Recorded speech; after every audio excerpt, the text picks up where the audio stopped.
है ना। आज आपको शीट दे देते हैं, आपको आइडिया तो मिल ही गया कि उन सवालों को करना कैसे। क्यों बेटा, सही ना? शाबाश।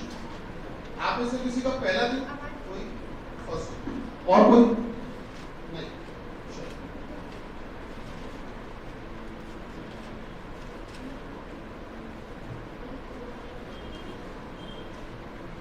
आप लोग शीट ले लीजिए भैया से, ठीक है। उसके बाद में हम लोग शीट पर डिस्कशन स्टार्ट करते हैं और थोड़ा समय आपको भी देंगे 5-10 मिनट, जिससे कि आप भी प्रयास करो, ठीक है। आप भी कोशिश करो कि ये शीट लगानी कैसे है, क्या इसका तरीका होता है, आपके आंसर क्या आ रहे हैं, हम ये भी चाहते हैं। देखो घर पर तो आप शीट लगाओगे हमेशा की तरह, आप भी जानते हो, हम भी जानते हैं, है ना। बिल्कुल जैसे आप हमेशा लगाते हो घर पे, जैसे आप तो लगाओगे, कोई टेंशन की बात ही नहीं। लेकिन हम चाहते हैं कि थोड़ा बहुत शीट हमारे साथ में भी लगा दो।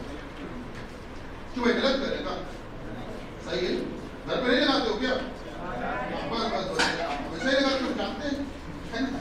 तो हम ये चाहते हैं कि थोड़ी देर जरा हमारे साथ में भी आप शीट लगा दो, बस इतनी ही हमारी इच्छा है और कुछ नहीं।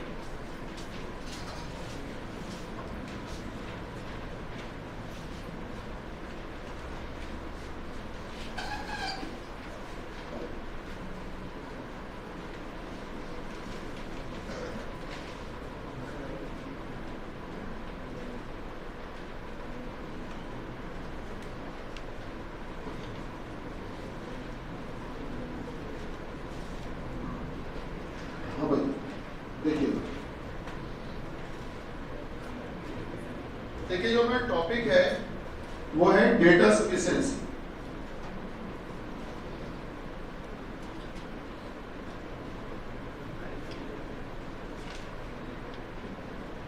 हिंदी में इसका नाम है आंकड़ा अनुलग्न।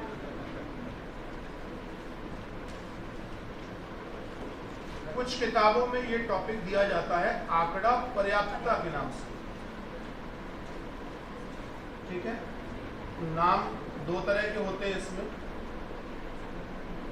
और मतलब सबका एक ही होता है। ध्यान दीजिएगा, जो लोग कल नहीं आ पाए थे किसी जरूरी काम की वजह से या जिनका आज पहला दिन है, वो लोग, सभी लोग बेटा, सीधी सी बात है। इसमें मैं बार बार एक बात दोहराता रहता हूं कि इसमें सबसे इंपॉर्टेंट रोल होता है बेटा ऑप्शन का। और आप ये बात आप धीमे धीमे खुद मानने लगोगे, हाँ सर हमसे गलती ऑप्शन में ही होती है। आपको एक प्रश्न दिया जाएगा, ध्यान देना बेटा सभी लोग, ठीक है। बाकी जिन लोगों को ऑप्शन का आइडिया मिल चुका है वो शीट को लगाते रहो। आपको एक क्वेश्चन दिया जाएगा और बेटा उस क्वेश्चन का आंसर निकालने के लिए आपको दो जानकारियां दी जाएंगी, दो जानकारियां, ठीक है। आपको दो जानकारियां दी जाएंगी, इनको बोलते हैं डेटा या इनको कह सकते हो आंकड़े।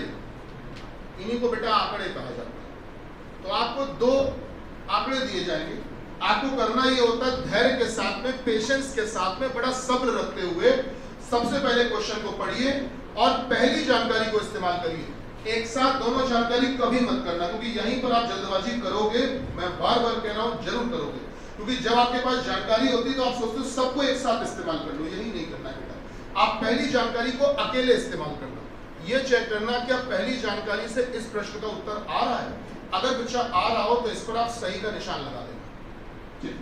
उसके बाद में अब आप क्वेश्चन को दोबारा से पढ़ना और दोबारा से पढ़ना, और अब आप दूसरी जानकारी को इंडिविजुअल चेक करना, दूसरी जानकारी को देखना क्या इससे भी आंसर आ रहा है, हो सकता है इससे आंसर ना आ रहा हो, हो सकता है इससे आंसर ना आ रहा हो। तो जब पहले से आंसर आए,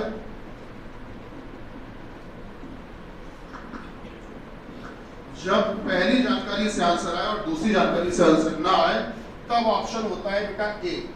ए का मतलब है only data first is sufficient to answer the question and data second is insufficient, ठीक है। तो ए का मतलब क्या होता है कि पहले से आंसर आएगा और दूसरे से आंसर नहीं आएगा। बी तब लगाते हैं जब बेटा देखो सामने देखिएगा कि जब हमने क्वेश्चन को पढ़ा, पहली जानकारी लगाई और कहो इससे आंसर ना आए, और क्वेश्चन को फिर से पढ़ा और दूसरी जानकारी लगाई, कहो इससे आंसर आ जाए। जब पहले से ना आ पाए लेकिन दूसरे से आ जाए तब हम बी लगाएंगे। जब पहले से ना आ पाए लेकिन दूसरे से आ जाए, बेटा इसको कहते क्या है? प्रश्न में दिया गया दूसरा आंकड़ा ही प्रश्न का उत्तर देने के लिए पर्याप्त है, परंतु पहला आंकड़ा अपर्याप्त है। सी कब लगाते हैं बेटा? जब क्वेश्चन का आंसर पहली जानकारी से भी आए और दूसरी जानकारी से भी आए। ये जरूरी नहीं कि दोनों से आंसर एक जैसा है, चाहे अलग आए चाहे एक जैसा है, उससे कोई फर्क नहीं पड़ता। बस ये है कि आंसर आ रहा है कि नहीं आ रहा है। तो अगर आंसर जब दोनों से आ रहा हो तब बेटा ऑप्शन लगाते हैं सी। सी का मतलब पहले से भी अकेले आ जाएगा आंसर और दूसरे से भी। और फिर क्या आता है बेटा, अब एक स्थिति ये आती है कि आपने क्वेश्चन पढ़ा बेटा, और क्वेश्चन पढ़ने के बाद पहली जानकारी लगाई और इससे आंसर नहीं आ पाया, हो सकता है। दूसरी जानकारी लगाई अकेले तो आंसर इससे भी नहीं आया। जब पहले से भी ना आ पाए दूसरे से भी ना आ पाए तब दोनों को मर्ज किया जाता, मिलाया जाता है, और मिलाओ, और हो सकता है मिलाने पर आंसर आ जाए। तो जब मिलाने पर आ जाए दोनों को तब आप ऑप्शन ई लगाना। ई का मतलब होता है when both data set together sufficient to answer the question. और आखिरी स्थिति है डी। आप गौर करना, हम डी को सबसे आखिरी में बताने जा रहे हैं। इसका मतलब डी का नंबर सच में आखिरी में होता है, बस लिखा ऊपर होता है, नंबर आखिरी होता है। तो आपने क्वेश्चन पढ़ा, पहली जानकारी लगाई आंसर नहीं आया, दूसरी जानकारी लगाई आंसर नहीं आया, फिर दोनों को मिलाकर देखा आंसर तब भी नहीं आया, कोई रास्ता नहीं बचा। अब कोई रास्ता नहीं बचा, तो जब ना आंसर पहले से आए ना दूसरे से आए तब भी लगाना। और पहले दूसरे से अकेले अकेले भी तो नहीं आएगा, और साथ ही साथ अगर दोनों को मिला के चेक करोगे तब भी आंसर नहीं आएगा, तब हम इस स्थिति में डी लगाते हैं। बेटा ये होते हैं हमारे ऑप्शन। चलिए अब आप शीट देख चुके हो, ठीक है, आपके पास में है। अब हमें क्वेश्चन बोलना है, लिखिए क्वेश्चन। अभी हम शीट को डिस्कस करवाएंगे, पहले क्वेश्चन लिखिए जरा सभी। क्वेश्चन लिखिए बेटा, बताइए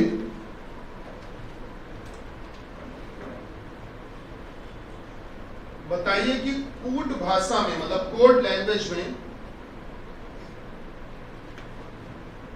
बताइए कि कूट भाषा में, क्वेश्चन है बेटा कि बताइए कि कूट भाषा में, मतलब कोड लैंग्वेज में, कूट भाषा में, देखो सामने देखो बेटा, इंडिया स्पेलिंग आप सबको आती है, लेकिन कैपिटल लेटर में लिखना, बोल्ड लेटर्स में, स्मॉल लेटर में मत लिखना। इंडिया को कैसे लिखा जाएगा, को कैसे लिखा जाएगा, ये है आपका सवाल। कि कोई कोड भाषा है उसमें इंडिया को कैसे लिखा जाएगा। पहली जानकारी ध्यान देना बेटा, पहली जानकारी में क्या कहा गया है,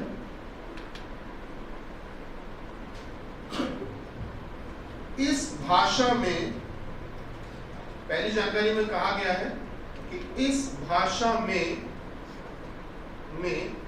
अलाइव, सामने देखकर लिखते रहिए बेटा, अलाइव को लिखा जाता है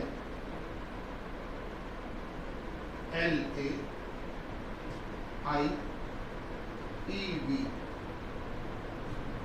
लिखा जाता इस भाषा, इस भाषा में बेटा अलाइव को ये लिखा जाता है। अच्छा दूसरी जानकारी देखो बेटा क्या दी गई है कि इस भाषा में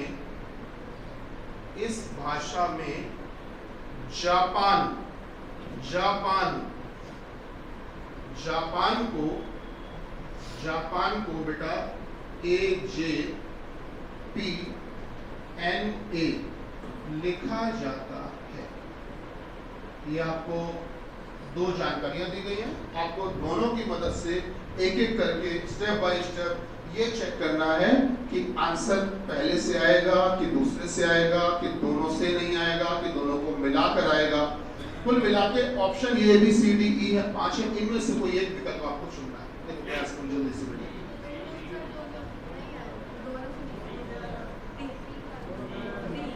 एक ऑप्शन बताना है बेटा, ए बी सी डी सी। देखो सी और ई में मैंने कल भी एक फर्क बताया था, आज फिर बता रहा हूं बेटा। सी और ई में ही आपसे गलती होगी ज्यादा, मैं सुन लो मेरी बात।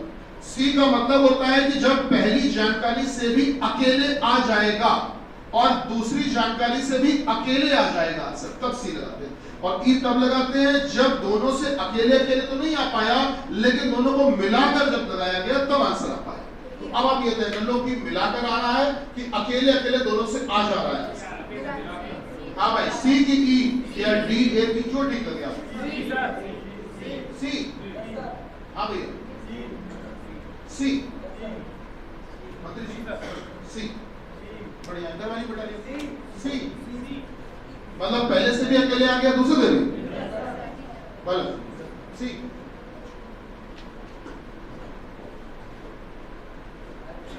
पीछे वालों भैया आप लोगों ने भी कुछ प्रयास किया ही होगा। हाँ रामश्याम क्या आया? हाँ सबसे लास्ट में रामश्याम सी फाइनल। देवियों आप लोगों ने तय कर लिया, क्या तय किया? सी तय किया। बड़े आंसर है ए, आंसर है ए। बताते हैं कैसे, देखिएगा, देखना बेटा सामने देखो प्लीज, सभी लोग देखो, सीखना कोशिश जरूर करना, ठीक है बच्चे समझ लो तरीका सीखना। हमसे बोला यह गया कि इंडिया को कूट भाषा में, कूट भाषा मतलब होता कोड लैंग्वेज में कैसे लिखा जाए, ठीक कोई बात नहीं, अभी देख लेते हैं इंडिया को कैसे लिखा। तो हम ऐसे कैसे बता दें इंडिया को कोड भाषा में कैसे लिखे, तो उसके लिए जानकारी तो चाहिए कुछ। पहली जानकारी में कहा गया कि इस भाषा में अलाइव को ये लिखा जाता है। तो जब हमने अलाइव को देखा कि अलाइव को ये लिखा जाता है, तो हमको ऐसा समझ में आया कि जो ये अलाइव शब्द है इसमें 5 अक्षर है, 1 2 3 4 5, और उधर पर जब लिखा गया तो उसमें भी कितने? 5, ठीक। तो अलाइव को जब ये लिखा गया तो हमें ऐसा लॉजिक समझ में आया कि अलाइव शब्द में क्या किया गया कि पूरे 5 अक्षरों में आगे के 2 अक्षरों को एक साथ बंद कर दिया, पीछे के 2 अक्षरों को एक साथ बंद कर दिया, और इनको पलट के लिख दिया रिवर्स करके। तो अगर ए एल को अपनी जगह पे पलट दोगे तो ये क्या हो जाएंगे? L A. अच्छा वी ई को अपनी जगह पे पलट दोगे क्या हो जाएगा? E V. और जो बीच वाला आई है उसको वैसा ही नीचे लिख दिया। चेक करो L A I E V तो लिखा गया, नहीं समझ में आया? कम आया? बहुत सरल तरीके से बताने का प्रयास कर रहे हैं, बात को समझो। ये अलाइव को जो लिखा गया है कोड भाषा में, वो हमें ऐसा लग रहा है लॉजिक ये बन रहा है शायद, और आपको भी लग रहा होगा कि बेटा इसमें क्या किया, 2-2 अक्षरों के जोड़े बनाए, आगे के 2 अक्षर और पीछे के 2 अक्षर के जोड़े बनाए, बीच में एक अक्षर छूट रहा है उसको छूटने दिया, आगे के जो 2 अक्षर हैं इनको आपस में इंटरचेंज कर दिया। आप ऐसे भी कह सकते हो कि इस अक्षर को इधर लिख दिया और एल को इधर लिख दिया, आपस में इंटरचेंज बदल दिया, वी को इधर लिख दिया और ई को इधर लिख दिया, बात समझ रहे हो? और आई जो बीच में था उसको वैसा ही लिख दिया। तो अलाइव को इस बदलाव के आधार पर ये लिखा गया। तो कह रहे हैं कि फिर इसकी मदद से क्या इंडिया को भी लिख पाओगे? हमने कहा अभी ट्राई करेंगे इंडिया। इंडिया को भी अगर इसी के आधार पर लिखेंगे बच्चा, तो बेटा नियम के मुताबिक जैसा लॉजिक इसमें लगा वैसे लॉजिक भैया हरा मार्कर हुआ करता था कई साल पहले, यहाँ पर आप लोग यहाँ से ले जाते हो फिर भूल जाते हो लाना, 2-3 दिन से मैं नोटिस कर रहा हूँ, गलत बात। तो इसमें भी क्या करना है, 2-2 अक्षर अलग अलग कर दो, आगे के 2 अक्षर पीछे के 2 अक्षर अलग अलग कर दो बेटा, जैसा इसमें किया वैसे उसमें इंडिया में करना। हाँ बदलाव याद आ रहा है? क्या करें, आई एन को क्या लिखना है? एन आई। तो बेटा इंडिया को जब लिखोगे तो कैसे? एन आई, हाँ डी बीच में वैसे ही रहेगा, और फिर बेटा ए आई, ठीक है। इंडिया को ये लिखा जाएगा। हमने मान लिया पहली जानकारी से इंडिया को कोड भाषा में पता चल चुका है, इस पर सही का निशान लगा दिया कि भाई सही है, सही का निशान लग गया। जब सही का निशान लग गया तो पहली जानकारी से आंसर आ गया, इस बात को अब हम जान चुके हैं, अब हम इसको भूल जाते हैं, भाई पता चल गया काम खत्म, ठीक। अब आप पहली जानकारी को भूल जाइए। ध्यान रखना, मैंने थोड़ी देर पहले भी कहा था, कल भी कहा था, आज फिर कह रहा हूं कि बेटा जब आप पहली जानकारी को इस्तेमाल करना तो दूसरी वाली जानकारी से मतलब मत रखना, और जब दूसरी जानकारी को इस्तेमाल करना तो पहली वाली से मतलब मत, एक बार में एक ही को इस्तेमाल करना। ये नहीं कि एकदम से तुम्हें लालच में आ जाओगी, जानकारी 2 दी मिला लो तुरंत, नहीं, समझ लो बेटा, आपको 1 by 1 स्टेप बाय स्टेप चलना। चलिए अब दूसरी जानकारी से मदद लेते हैं। आपको इंडिया का कोड पूछा गया और नीचे आपको दूसरी जानकारी में जापान को कैसे लिखा जाता है इसी कोड में ये दे दिया गया, ठीक है। आइए बेटा ढूंढो, अगर मिल जाता है तो ठीक है, नहीं परेशान मत हो, फिर उसको तसल्ली से दोपहर में ढूंढना। तो आइए देखते हैं जापान को ये लिखा जाता है तो इंडिया को कैसे लिखा जाएगा। और देखते हैं जुगाड़ को सोचते हैं। जापान को ये लिखा गया, तो एक काम करते हैं, जापान को जो भी लिखा गया वो हम थोड़ा उसके नीचे लिख देते हैं। जापान के क्या लिखा है? ए जे पी, हाँ पी के बाद क्या है बेटा बोलो? एन ए, सही बात है बेटा। अब ये जो ए आया है ये एक कौन सा वाला है? ये पहला वाला कि दूसरा वाला? कैसे बताओ क्या है, कौन सा? कैसे पता चला तुमको कि ये पहला वाला है, ये वाला है? हाँ कैसे पता चला? 2-2 के पेयर। ये तुमने पता है कहां से सीखा? 2-2 के पेयर। उसको तुम भुला नहीं पा, अच्छा ठीक, उसको तुम भुला नहीं पा रहे, तुम नहीं भुला पा रहे, अब गौर करना, मैंने इसीलिए उसको बिगाड़ा। क्योंकि अगर लिखी रहती तो आप बिल्कुल कतई उसी पर ध्यान देते। अरे सर हो तो रहा था, देखो दो दो के पेयर बने थे, हो तो रहा था, किसमें? पहले।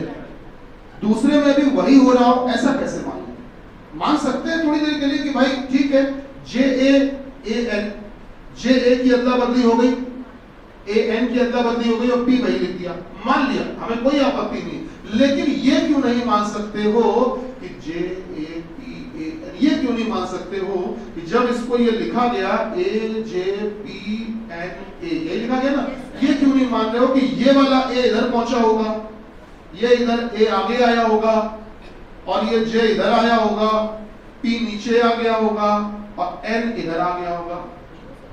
क्यों नहीं मान सकते? क्या कोई नियम बताया कि वही दो दो के पेयर बनाने? ये आपको जानकारी किसमें दी गई थी? पहले में। दूसरे में थोड़ी ना दी गई दो दो के पेयर बना। दूसरे में तो लॉजिक ये भी लग सकता और ये भी लग सकता। अब आप चेक करना, इंडिया का कोड अब बदल जाएगा। कैसे? अगर तुम इस ढंग से इंडिया को लिखते हो बेटा, इस ढंग से लिखते हो, तो इसके मुताबिक आपने क्या किया? दो दो के पेयर बनाए, दो दो के पेयर बनाए, क्या हो जाएगा बताओ बेटा? इधर एन आई, फिर बेटा डी, फिर बच्चा बोलो ए आई। तो इंडिया का कोड ये हो सकता है, मैं बिल्कुल मान सकता हूं। होने को तो फिर ये भी हो सकता है। कौन सा? देखना, होने को तो फिर ये भी हो सकता है। देखो क्या हो सकता है, गौर करो, इंडिया। होने को तो ये भी हो सकता है कि सर आप ध्यान दीजिएगा, जो पहला अक्षर है वो दूसरी जगह पे आया। क्या आया? आया कि नहीं आया? अच्छा, जो ये 1 2 3 चौथा अक्षर है वो सबसे आगे आया। 1 2 3 4 सबसे आगे का चौथा अक्षर ये आएगा, बोलो बेटा। अच्छा, उसके बाद में जो ये दूसरा अक्षर है वो सबसे पीछे गया, सही है, और तीसरा अक्षर ठीक नीचे आ गया और पांचवा अक्षर इधर आ गया। तो इंडिया का कोड अगर वो हो सकता है तो इंडिया का कोड ये भी तो हो सकता है। देखो ये कोड अलग है, वो कोड अलग है। क्या बात समझ रहे हो? मेरा कहने का मतलब है, अभी भी मन मान नहीं रहा होगा, चोला बड़बड़ा रहा होगा, अंदर दिल बैठा जा रहा होगा, अंदर से एक गुस्सा भी आ रही होगी। अच्छा खासा सर दिख तो रहा है कि दो दो अक्षर के जोड़े, देखो अभी हुआ था ऊपर, लेकिन हुआ था किसमें? पहले। और ये जीवन का मूल मंत्र है, जब पहली वाली पे ध्यान दोगे तो दूसरी वाली पे ध्यान मत देना, और जब दूसरी वाली पे ध्यान दोगे तो पहली वाली पे ध्यान मत देना। दिल से बुला दो उसको, पहली वाली को। तुम नहीं बुला पाते, यही गलती करते है ना? बुला दो, सीखो, आदत डालो। अभी तो 2 है, हमने बताया था, आगे 3 आएगी। क्या चीज? जानकारियां। हाँ, तुम भी जानकारी समझ रहे होगे, तो तुम्हें पता है तो कितने नहीं। कहने का मतलब ये है, मुद्दे की बात ये बेटा, क्या दूसरी जानकारी से कोई एक सर्टेन आंसर, कोई निश्चित आंसर आ पा रहा है क्या? बेटा आंसर ये भी हो सकता है बच्चा, और आंसर ये भी हो सकता है। तो दूसरे से कोई एक सर्टेन आंसर नहीं आ पाया, इसलिए ऑप्शन कौन सा लगा? ए। नहीं समझ में आया? आया? उसमें नहीं बन पाएगी, उसमें वही तो अच्छी चीज, उसमें नहीं बन पा रही। पहले वाले में क्या लिखा था बता देना? अलाइव। अलाइव को देखो क्यों नहीं बन पाई, मैं कारण ही बता देता हूँ। जापान में एक अक्षर ऐसा था जो 2 बार आया, इसमें हर अक्षर एक बनाया, उसमें ये पॉसिबिलिटी दूसरी बनी नहीं, केवल एक ही बनेगी। अलाइव को क्या लिखा गया था? मैं नीचे लिख देता हूँ, क्या था? LAIV। चेक करना बेटा, इसमें यही एक पॉसिबिलिटी बनेगी और तरीका भी वही बन रहा है।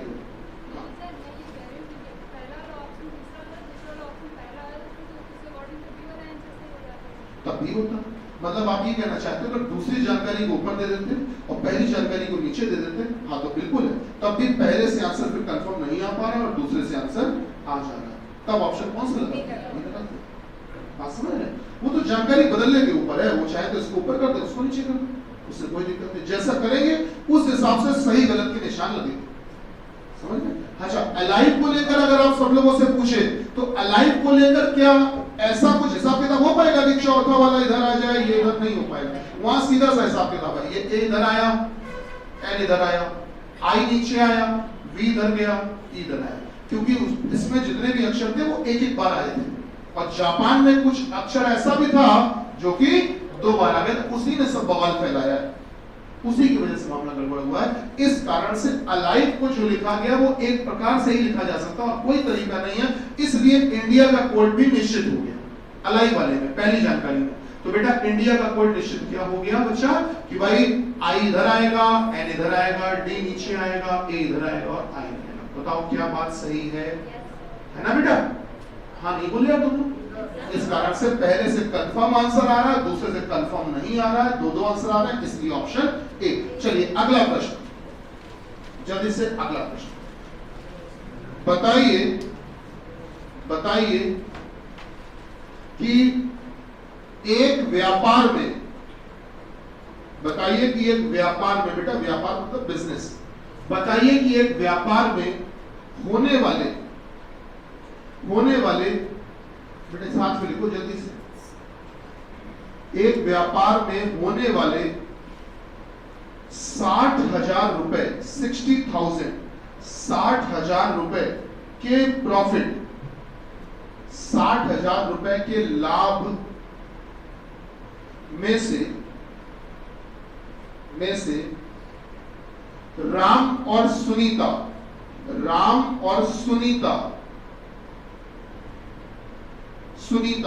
दोनों भाई बहनों को कितना कितना हिस्सा मिलेगा? राम और सुनीता दोनों भाई बहनों को कितना कितना हिस्सा मिलेगा, कितना कितना शेयर? बेटा लिख लिया, ठीक है। आपसे कहा गया कि 60,000 रुपए का एक प्रॉफिट है, उसमें राम और सुनीता को कितना कितना हिस्सा मिलेगा, ठीक है। अब ऐसे कैसे बता दें कितना मिलेगा? भाई वो जमाने चले गए कि भैया कहते थे बहन से कि बहन तुम सब रख लो कोई बात नहीं, है ना। आप भैया ऐसा नहीं रह गए, गलत तो नहीं कह, और तुम लोग बुरा ना मानना, बहनें भी ऐसी नहीं, ठीक है। तो कहने का मतलब ये है कि 60 बिजनेस था, बिजनेस में 60,000 रुपए का प्रॉफिट आया, नेट प्रॉफिट, उसमें दोनों का हमको प्रॉफिट रेशियो चाहिए, कौन किसको कितना। चलिए पहली जानकारी लिखते हैं, पहली जानकारी लिखिए। इस व्यापार में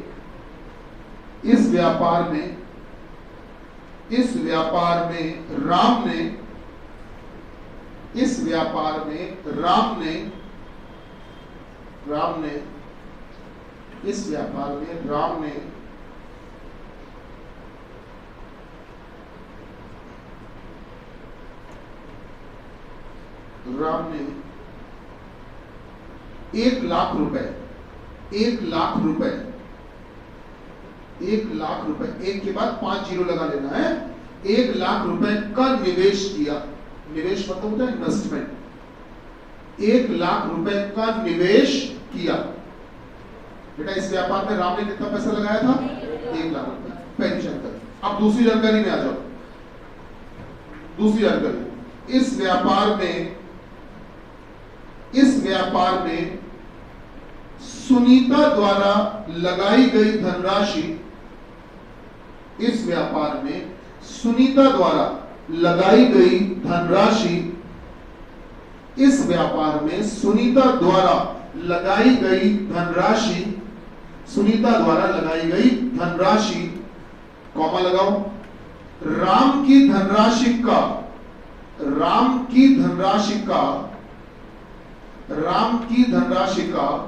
80% है, 80% है।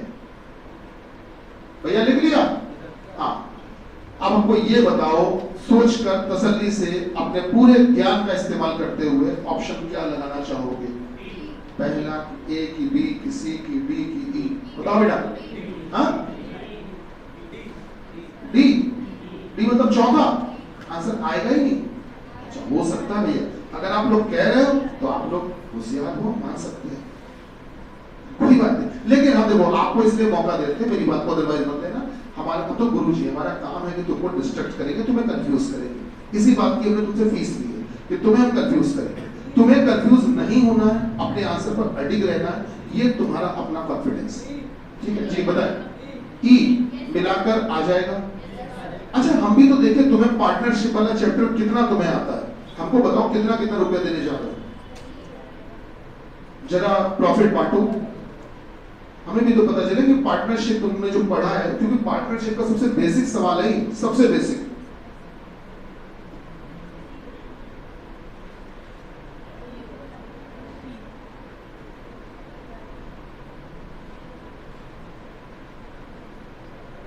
सुनो सवाल थोड़ा सरल कर देता हूं, सुनो बेटा बेटा बेटा, है। सुनो सुनो, एक काम करता हूँ, सवाल को थोड़ा सरल कर देता हूँ। क्या लिखा था? 80%। दूसरी जानकारी में क्या लिखा था? 80। चलो इसको 60 कर दो, 60% कर दो। दूसरी जानकारी में 80% लिखा था कि नहीं लिखा था? उसको कर दो 60%। दूसरी वाली जानकारी में आपने 80% लिखा था बेटा, उसको कर दो 60%। नहीं कर पाए? हाँ, अब जरा जोड़ घटाना करके बताओ किसको कितना रुपया दे रहे हो?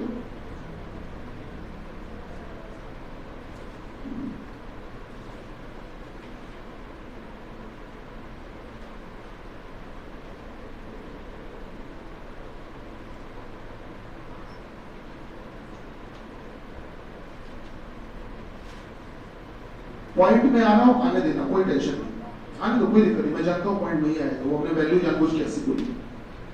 पॉइंट में आ रहा, आने दो, कोई दिक्कत नहीं।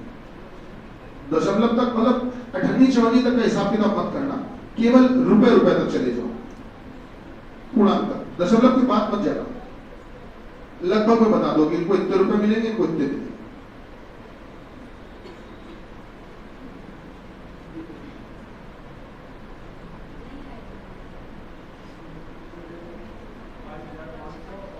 $22,500 और 37,500। यार तुम्हारा कितना आया? और दूसरा कितनी देर में निकाल? हाँ बेटा, और 37,500। बढ़िया, चलिए, बहुत सुंदर, बहुत बढ़िया। ठीक है, पार्टनरशिप में आपको पढ़ाया गया, गणित वाले सर ने चीज पढ़ाई है। सुनिए, पार्टनरशिप का एक नियम होता है कि जिस अनुपात में, बेटा सुनो सभी लोग ध्यान दो, पार्टनरशिप में आपको पढ़ाया गया, आपने पढ़ा ना हो एक अलग बात है, लेकिन सर ने पढ़ाया होगा निश्चित रूप से। पार्टनरशिप का नियम ये होता है कि जिस रेशियो में आप पैसा लगाते हो, समझ रहे हो, उसी अनुपात में फायदा भी होता है और नुकसान भी होता है। जैसे एग्जांपल सुनो, एग्जांपल, एक बिजनेस शुरू करते हैं। एक बिजनेस में हमने क्या किया, तुमसे कहा कि तुम लोग 1 लाख रुपए लगाओ, तुमसे कहा तुम लोग 1 लाख रुपए लगाओ, तुमने लगा दिया। और उस बिजनेस में हमने लगाया 100 रुपए, 100 रुपए मात्र, तुमसे लगवा दिया 1 लाख। तुमने कहा गुरुजी हमसे ज्यादा लगवा रहे हो, हमने कहा हम गुरुजी नहीं है, हमने दबाव बना के प्रेशर मेंटेन करके तुमसे ज्यादा लगवा दिया, अपना मात्र 100 रुपए लगाया। बिजनेस लिखा पढ़ी में शुरू कर दिया। जब बिजनेस स्टार्ट हो गया तो क्या हुआ कि अचानक रात में फोन आता है दोनों मालिकों के पास, दोनों डायरेक्टर्स के पास, हम भी मालिक हैं तुम भी मालिक हो, दोनों के पास फोन आता है फैक्ट्री से। और फैक्ट्री से जो वॉचमैन है वो फोन करता है कि मालिक फैक्ट्री में आग लग गई। तुम्हारे पास ही फोन पहुंचा, मेरे पास ही फोन पहुंचा, मालिक फैक्ट्री में आग लग गई। तुम अपने घर से दौड़े फैक्ट्री की तरफ, अरे यार आग लग गई, सब जल जाएगा, नुकसान हो जाएगा। और हमने जैसे ही फोन उठाया, हमने बात की, हमने कहा ठीक है, मैं फोन रख दिया, मैं सुबह देखा जाएगा। हम सो गए। पता है ऐसा क्यों हुआ? क्योंकि हमने लगाया कितना था? 100। में पता था नुकसान कितने का होगा? 100 का ही होगा। तुमने कितना लगाया? 1 लाख। इसलिए तुम दौड़े थे, क्योंकि तुमको पता है कि तुमने लगाया ज्यादा था तो तुम्हारा नुकसान भी ज्यादा होगा, हमने लगाया कम था तो हमारा नुकसान भी कम होगा।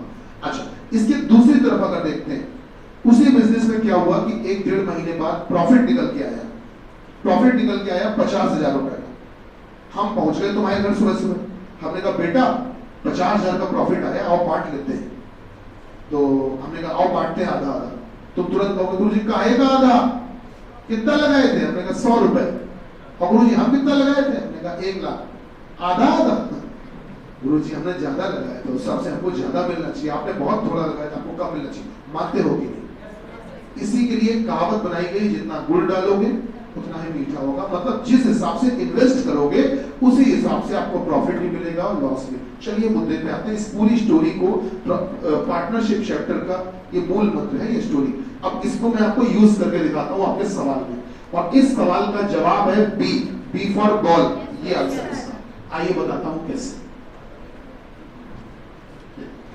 गौर करना बेटा, हमने अभी थोड़ी देर पहले भी कहा था, कल से कह रहे हैं, बराबर कह रहे हैं कि आपको 2 जानकारियां दी जाती हैं, आप लालच में फंस जाते हो, दोनों का इस्तेमाल करने लगते हो। ऐसा नहीं है बेटा, आप ये देखो कि एक एक करके पहले चेक करो आंसर आ रहा है कि नहीं आ रहा, एक एक करके। चलो बेटा ये बताओ, जो टोटल लाभ है, कुल लाभ, प्रॉफिट, वो कितने रुपए का?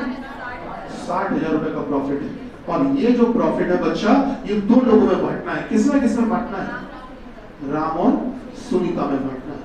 चलो बांट देंगे राम और सुनीता में, 2 भाई बहन थे, बांट देंगे। अब किसको कितना देंगे हमको ये नहीं पता, और यही पूछा गया है। पहली जानकारी देखते हैं। पहली जानकारी बेटा, पहली जानकारी हमसे क्या कह रही है बताओ जरा। राम ने 1 लाख रुपए का निवेश मतलब होता है इन्वेस्टमेंट।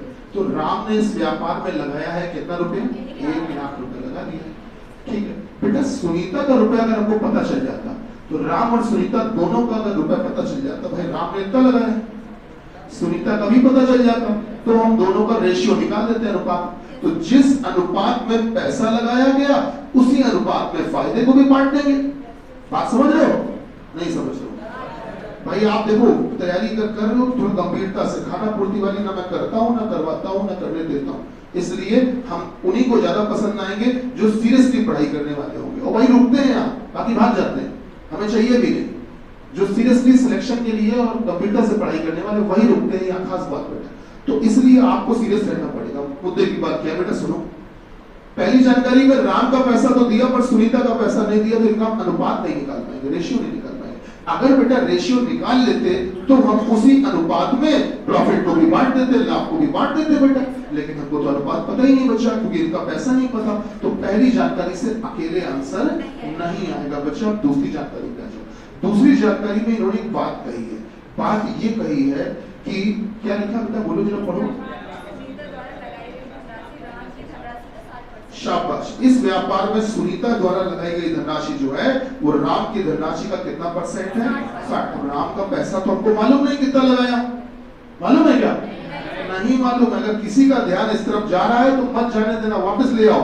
राम का पैसा पता ही नहीं है, लेकिन इतना कह दिया कि राम जितना भी लगाएंगे उसका 60% सुनीता लगाएंगे। तो राम अगर 100 रुपए लगाएंगे तो सुनीता 60 लगा देंगे। अगर राम बाबू 1000 लगाएंगे तो सुनीता जी 600 लगा देंगे। क्या 1000 का 60% वही होता है? अगर राम जी 10 रुपए लगाएंगे तो सुनीता जी 6 रुपए लगा देंगे। क्या सहमत हो? जो तुम्हारा मन करे तो वो मान लेना, बस उसका 60% उधर लिख देना। आप चाहे 100 और 600 को देखो, चाहे 1000 और 100 और 60 को देखो, चाहे 1000 और 600 का अनुपात निकालो, चाहे 10 और 6 का अनुपात निकालो, चेक करना तीनों में रेशियो बराबर आएगा। जैसे 100 और 60 का रेशियो निकालते हो, रेशियो का मतलब होता है 20 से काट दो दोनों को 20 से फिलहाल, तो 20 पंचे 100, 20 तिहाई 60, अनुपात कितना है? अगर तुम बच्चा 1000 और 600 का अनुपात निकालोगे तो दोनों को 200 से काट दे, 200 पंचे 1000, 200 तिहाई 5:3। अगर 10 और 6 का रेशियो निकालो तब भी कितना आएगा? 5:3। तो कुल मिला के अगर आपको परसेंटेज दे दिया है तो इसका मतलब उसकी मदद से हम रेशियो निकाल सकते हैं, और रेशियो कभी भी निकालेंगे दोनों का रेशियो 5:3 निकलेगा। और बेटा अनुपात ही तो चाहिए था आपको मेन, क्योंकि कहा गया था कि जिस अनुपात में पैसा लगा है उसी अनुपात में लाभ भी बढ़ता है और हानि भी बढ़ती है। तो 60,000 रुपए को आपको किस अनुपात में बांटना है? बोलो बेटा 5:3। तो बांटने का तरीका हमको हमेशा से पता है कि सर मान लेते हैं राम बाबू को 5 रुपए दिए जा रहे हैं, सुनीता जी को 3 रुपए दिए जा रहे हैं, तो हमारे हिसाब से दोनों को मिलाकर कुल कितने दिए जा रहे हैं? कुल 8। तो हमारे हिसाब से दोनों को मिला के 8 मिलने चाहिए, जबकि दोनों को मिला के कुल मिला के मिल कितने रहे? 7। तो हमारा जो 8 है वो उनके कितने के बराबर? 7। तो बच्चा एक बराबर कितने के? 60,000 बटे 8 कितना आ रहा है? 7500। तो ये 7500 आ गया। तो एक की कीमत आ गई 7500। चलिए एक की कीमत आ गई 7500 रुपए। तो ये बताओ राम को माना कितना था आपने? 5। तो एक बराबर 7500, तो 5 बराबर क्या निकल आएगा? 37,500। तो सुनीता को कितना माना था? 3। तो 1 रुपए में इतनी टॉफी, तो 3 रुपए में कितनी टॉफी? तो बेटा 22,500। ठीक है, जोड़ घटाना गुणा भाग आप खुद कर सकते हो, आसानी से कर सकते हो, ये हम उम्मीद कर रहे हैं। तो बेटा दोनों का क्या हिस्सा आ गया कि नहीं आ गया? किस जानकारी से आया? पहले से कि अकेले दूसरे से? पहले वाले को जरूरत पड़ी नहीं पड़ी? ऑप्शन बोलिए बी। समझ रहे हैं? एक आखिरी सवाल उसके बाद शीट। हाँ बताओ, कुछ कहना चाह रहे बेटा? है ना, तुम्हारी मुस्कुराहट ये चीख चीख कर कह रही है कि तुम समझ गए। हाँ क्या बेटा? सामने सवाल गलत हुए, बराबर गलत हुए, बैक टू बैक गलत हुए, कोई बात नहीं। इन गलती से तो पता चल रहा है कि सही तरीका क्या है ना? तो अब ये दोबारा अगर ऐसे सवाल आएंगे तो गलती नहीं होगी, इसीलिए तो मैं करवा रहा हूँ। चल एक सवाल और जल्दी से बेटा, क्या लिखो बेटा, बहुत सरल सवाल, ये तो सबको आना चाहिए जो मैं आप बोलने जा रहा हूँ, और सबका आंसर सही होना चाहिए। क्या 22 तारीख को शुक्रवार है? क्वेश्चन लिखो, क्या 22 तारीख को शुक्रवार है? क्या 22 तारीख को फ्राइडे है? लिख लिया? ठीक, आप नीचे लिखो फर्स्ट, पहली जानकारी 19 तारीख को 19 तारीख को मंगलवार है। 19 तारीख को मंगलवार है। लिखा बेटा? अब दूसरी जानकारी लिखो, सेकंड नंबर लिखो, सेकंड नंबर लिखो, सेकंड नंबर लिखिएगा। 30 तारीख को 30 तारीख को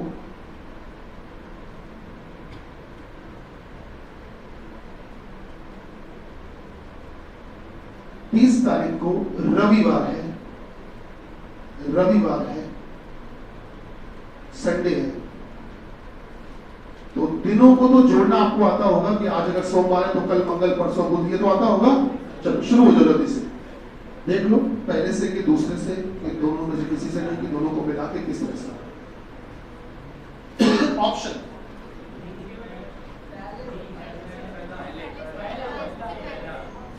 चौथा, पहला, बढ़िया। और बताएं कोई?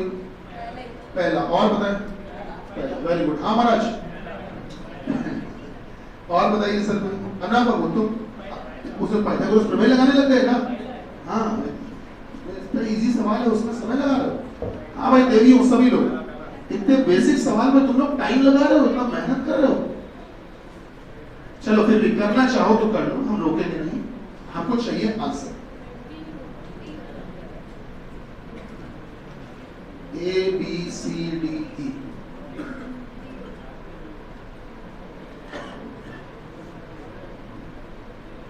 हाँ भाई बताए?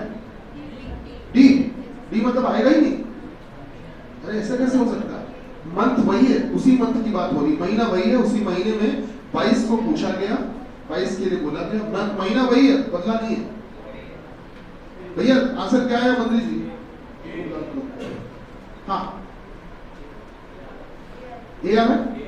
अच्छा ए, शाबाश सर। इसका आंसर है सी, सी। फिर वही बात गुरुजी सामने गलत हो जाएगा, कोई बात नहीं, कोई बात नहीं। आपको बताते हैं कारण, कारण सुनिएगा, कभी भी ध्यान रखना बेटा।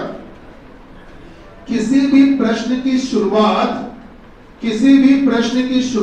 अगर क्या शब्द से होती है? क्या, व्हाट, व्हाट, क्या, तो उस प्रश्न का उत्तर हमेशा हाँ और ना में आता है।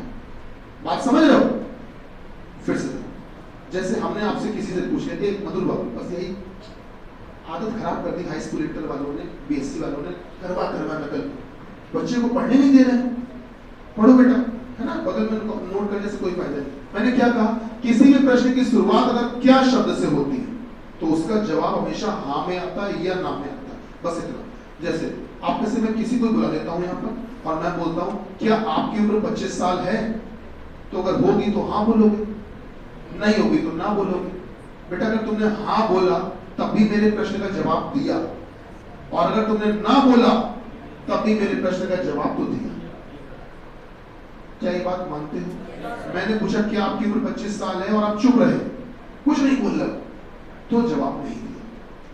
हमने पूछा क्या आपकी उम्र 25 साल है, आप कह रहे हो तो बर्थडे हमारा मार्च में पड़ता है। ये कौन सी बात हुई? हम क्या पूछ रहे, तुम क्या बता रहे? हमने पूछा क्या आपकी उम्र 25 साल है, आप कह रहे कानपुर में रहते। अरे भैया प्रश्न क्या था कि क्या आपकी उम्र 25 साल है, आप सीधे बोलो हाँ या ना। कभी भी ध्यान रखना, इंग्लिश ग्रामर में भी पढ़ाया गया, हिंदी व्याकरण में भी आपको पढ़ाया गया है, पढ़िएगा तसल्ली से, सब कुछ पढ़ाया गया कि क्या शब्द जब भी प्रश्न की शुरुआत क्या से होती है तो उसका उत्तर केवल एक शब्द में आता है, हाँ या ना। नहीं समझ पाए हमेशा, आइए बताते हैं, प्रूव करके दिखाते हैं। क्वेश्चन क्या था, जल्दी बोलो। Very good. क्या 22 तारीख को शुक्रवार मतलब फ्राइडे, फ्राइडे लिखते कोई दिक्कत तो नहीं, फ्राइडे है। अच्छा अब क्या 22 को शुक्रवार है तो हमें हम बताना अगर है कि तो हाँ कहे तो नहीं है तो नहीं, नहीं कहे तो पहली जानकारी में क्या था? शाबाश बेटा। 19 को क्या बताया? अगर बच्चा 19 को मंगल है, केवल इतनी जानकारी दी है तो तो क्या इसकी मदद से हम 22 तारीख का दिन निकाल पाएंगे? 19 को मंगल है तो 20 को बुधवार। तो सब लोग नहीं बोल रहे, अभी कुछ लोग अभी भी संकोच में हैं कि सर क्या 19 को मंगल तो वाकई में 20 को बुध होगा? भगवान से डर नहीं लगता तुम लोगों को? इतना पाप करते होंगे। 22 को शुक्रवार आ गया, चलो निकल आया। आप क्वेश्चन पढ़ोगे था क्या 22 को शुक्रवार है? आपने देखा हाँ है, तो जवाब ये नहीं है। जवाब पता है क्या? हाँ, ये जवाब हाँ है, ये जवाब है। और जवाब निकल आया मतलब आंसर सही, मतलब इससे आंसर आ गया। आप बेटा पहली जानकारी को भूल जाते हैं। अब आते हैं दूसरी जानकारी। बच्चा दूसरी जानकारी क्या थी बताओ? 19 तारीख को 30 तारीख को, शाबाश। आपने कहा 30 तारीख को बेटा क्या? रविवार है। 30 तारीख को रविवार है। अच्छा एक बात आपको सबको पता होनी चाहिए, हर 7 दिन के बाद वही दिन आता है, मालूम है? और हर 7 दिन पहले भी वही दिन रहता है। जैसे आज शुक्रवार है तो आज से फिर 7 दिन बाद क्या होगा? उसके फिर 7 दिन बाद क्या होगा? शुक्रवार। और आज से 7 दिन पहले क्या था? शुक्रवार। ये बात मानते हो? अगर 30 को रविवार है तो 30 में 7 घटाओ, 23 को भी क्या रहा होगा? रविवार रहा होगा। तो 22 को क्या रहा होगा? 23 से पीछे चल रहे हो, पीछे शनिवार, शनिचर है तो 22 को शनिवार आ गया, निकाल दिया। अब जरा क्वेश्चन पढ़ो क्या था? क्वेश्चन गलत पढ़ा, फिर से पढ़ो। क्या शब्द का बहुत वैल्यू है यहाँ? क्या 22 तारीख को शुक्रवार है? आपने लिखा नहीं। आंसर पता है क्या? आंसर ये नहीं आया, आंसर आया ये आंसर आया। और आंसर तो इससे भी आया बेटा। तो बताओ ऑप्शन क्या होगा? सी। अब मन में क्या चल रहा होता मैं बताता हूँ। सर उससे शुक्रवार है, इसमें तो शुक्रवार ही रहा है, समझ रहे हैं? सर इसमें तो शनिवार आ रहा है। सर ये आंसर थोड़ी ना है। आंसर कभी भी ध्यान रखना, क्वेश्चन कभी भी क्या शब्द से शुरू होता है तो उसका आंसर हमेशा हाँ और ना में आता। अगर हाँ में आया तो भी आंसर आया, और अगर नहीं में आया तो भी आंसर आया। आंसर दोनों में आया। क्या बात समझ लो? क्या शब्द का जवाब ये थोड़ी ना होता है कि सर इसमें शुक्रवार 22 को है, इसमें तो नहीं है। उससे क्या फर्क पड़ता? आंसर हाँ और इसमें आंसर नहीं, लेकिन आंसर तो आएगा। बात समझ पा रहे हैं? बहुत गहरी बात है, बहुत सीधी बात है नहीं है, लेकिन एक बार अगर समझ में आ गई तो विश्वास मानिए ऐसे प्रश्न ज्यादातर लोग गलत करते हैं। अभी तक मैंने नहीं बोला किसी के लिए, लेकिन किस प्रश्न के लिए मैं बोल रहा हूँ? आप किसी भी मित्र से पूछोगे जो आपको लगता हो एक लंबे समय से तैयारी कर रहा है, कोई ऐसा मित्र आपका जो आपको लगता है कि वाकई में उससे हम सीखते हैं, उसके सिलेक्शन बहुत होते हैं, ऐसे व्यक्ति से पूछना भाई साहब वो भी 90% गलत बताएंगे इसका जवाब, क्योंकि बहुत गहरी बात है ये, क्या वाली बात ये। और इसको कभी जब चेक करना गूगल पे आंसर तो यही होगा जो तुम लिख रहे हो। बात समझ रहे हो? तो इसके लिए इसको सीख लो बेटा। कभी भी क्या शब्द से शुरुआत हो, मैंने फाइटर वाले बैच में ये बात बताई भी होगी निश्चित रूप से। तो बेटा क्या शब्द से कभी भी शुरुआत हो तो हमेशा जवाब हाँ में आए तो भी आया और नहीं में आए तो भी आया। तो इसका मतलब बेटा अगर पहले से भी आ गया, अकेले दूसरे से भी आ गया, तो बच्चा ऑप्शन क्या होगा? सी। क्लियर है? सॉरी कैसे बोलिए? हाँ नहीं मतलब आंसर देखो करना क्या है। मैं आपको पहली जानकारी से आंसर आ रहा था, टिक लगा दिया है। अब हम पहली जानकारी को हटा देते हैं, काम खत्म हो गया इसका। अब आप एक काम करो, दूसरी जानकारी से भी आपने एक दिन निकाला है, निकाला तो वही कुछ। अब आप क्वेश्चन क्या था वो तो पढ़ो पहले। क्या 22 तारीख को शुक्रवार है? अब आप इस जानकारी से देखो क्या निकल रहा है। नहीं सर शुक्रवार नहीं, शुक्रवार नहीं, तो आंसर तो निकला है। बात समझ लो? अच्छा तो इसलिए हमने निशान लगा दिया हाँ आंसर है। इसका मतलब ये मत सोचना कि इस सही का मतलब कि शुक्रवार तो आया नहीं लेकिन आप सही लगा रहे हो, ऐसा मत सोचना। आंसर आया है। क्या आया? नहीं में आया।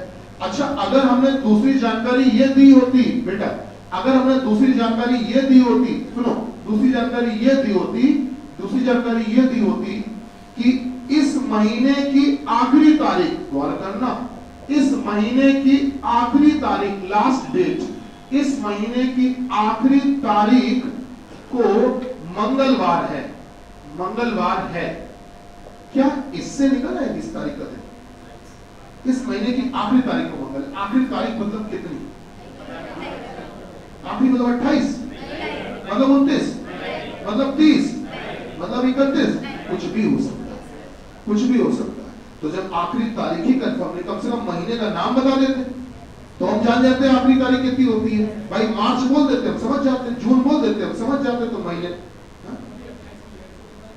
ऐसा कैसे कह देंगे बेटा? हो सकता अप्रैल महीना चल रहा, मेरी बात समझ लो।